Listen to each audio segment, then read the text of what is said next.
The introduction of Ford's rugged yet stylish new Maverick marks a number of significant firsts.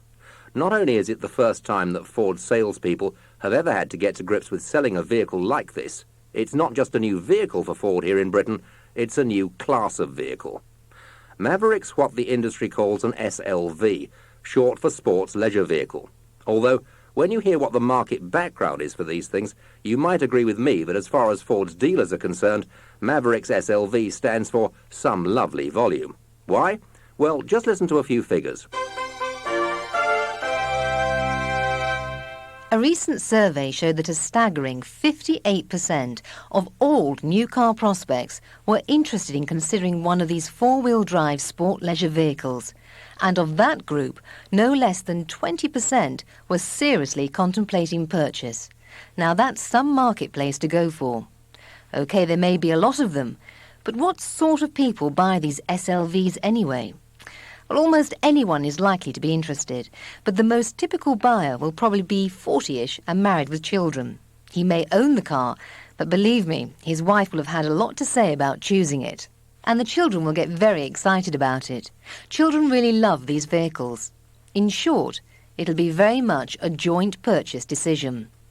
There'll be more than one car in their household because there'll be a higher than average income. That's because he'll be a manager or a professional, or perhaps own his own business. So what's the big attraction? Why do so many people like SLVs? In a word, versatility. The way they combine comfort, convenience, carrying capacity both for passengers and luggage, and their four-wheel drive capability makes the SLV segment one of the fastest growing markets in Britain. Now, the other interesting thing about vehicles like this is that if you set aside the quite small number of people who actually need the off-road capabilities of the SLV, you discover that the average SLV is mostly used for dropping children at school, collecting for shopping, and at weekends for leisure use, particularly where towing is involved. If you thought that a lot of buyers regard it as an image vehicle, you won't be far wrong. That's why they're almost never bought looking as they do when they come off the production line. SLV buyers love to personalise their vehicles with accessories, and you'll find Maverick buyers no exception. Indeed, the extra profit opportunities from accessory sales are higher with this type of vehicle than with any other. One good reason why your display models should always be dressed for the part.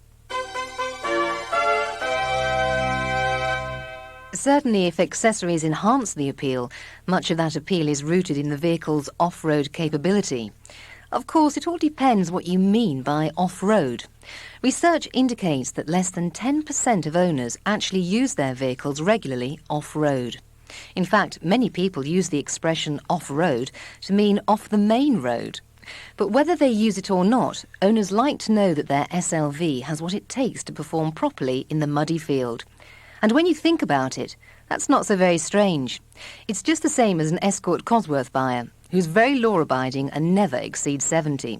And there must be someone like that. But you can bet your life that person would want to be sure his car could actually deliver if he so wished. Luckily, there's no problem as far as Maverick is concerned. Maverick has impeccable off-road credentials. In fact, there are 4 key features which any successful SLV must display to establish a good off-road pedigree. First, it should have a robust separate ladder chassis. Maverick's is bolted through with rubber bushes to reduce noise transmission to the inside. It should have a beam rear axle to follow the terrain better and give greater ground clearance, together with a limited slip diff. Maverick has those. And it should offer 2- or 4-wheel drive as required. Maverick does that. This choice of 2- or 4-wheel drive is very important, particularly for fuel economy. Permanent 4x4 is all very well for a sporting saloon, but there can be a fuel penalty with heavier SLVs.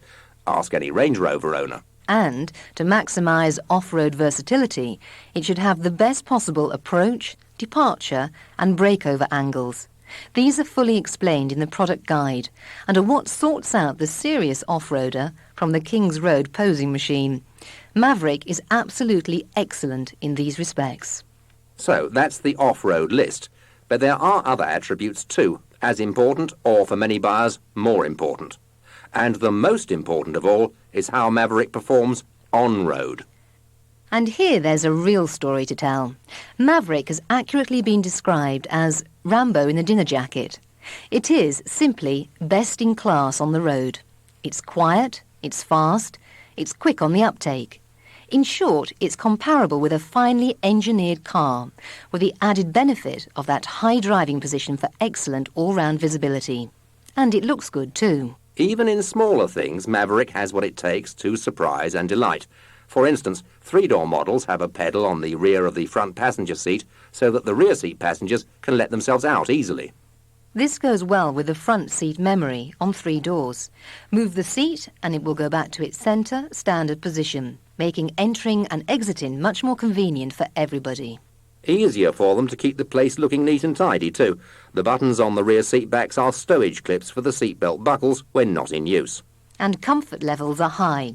Maverick offers air vents under the front seats for passengers' comfort in the rear. The complete Maverick specification is covered at length in the product guide and video, of course. Additionally, with a new entrant like Maverick, the demonstration drive is going to be more vital than ever. Its good manners and drivability on the road will sell themselves, but some customers will want to have its off-road capabilities demonstrated. Well, naturally, the farm track or the gravel drive are no problem to demonstrate.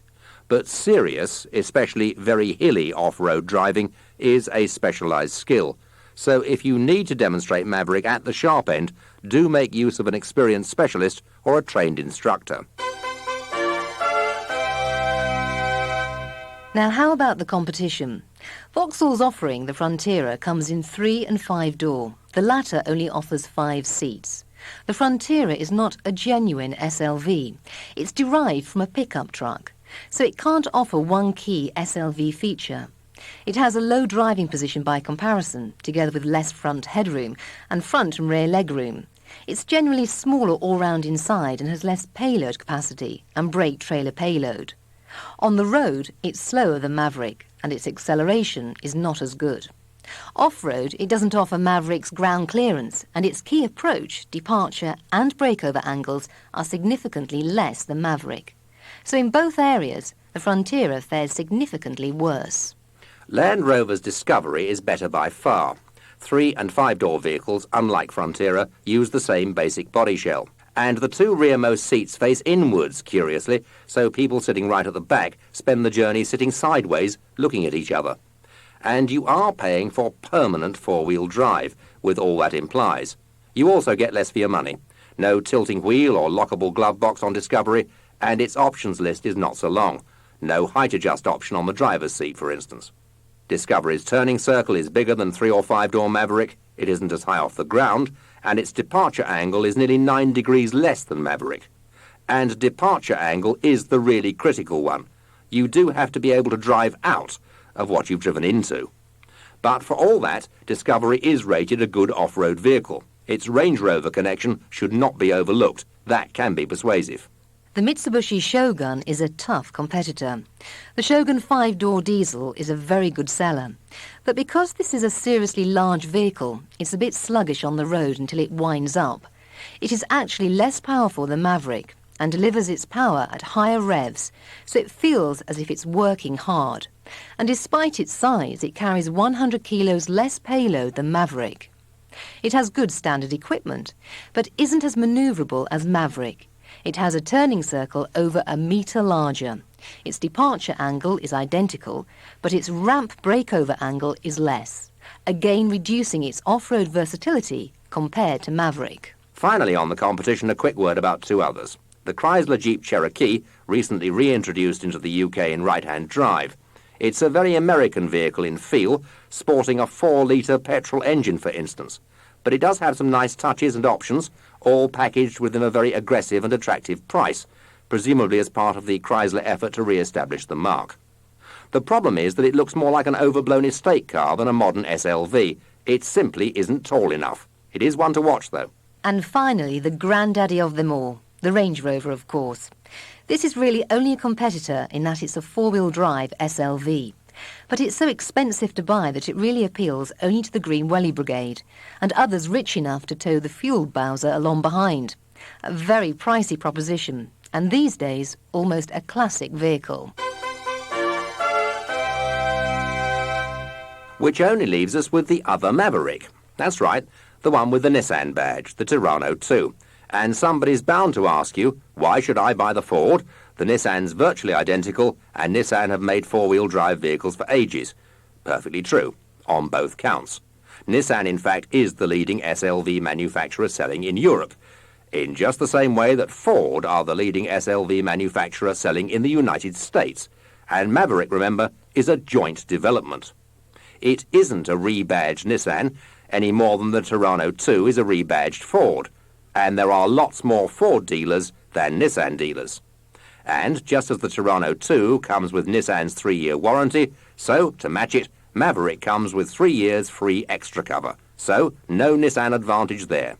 In fact, the only advantage the Nissan salesperson has over you is that he's probably sold SLVs before, which is precisely why your product and market knowledge is more important than ever. It really is essential to take the time and care to get acquainted with these SLVs.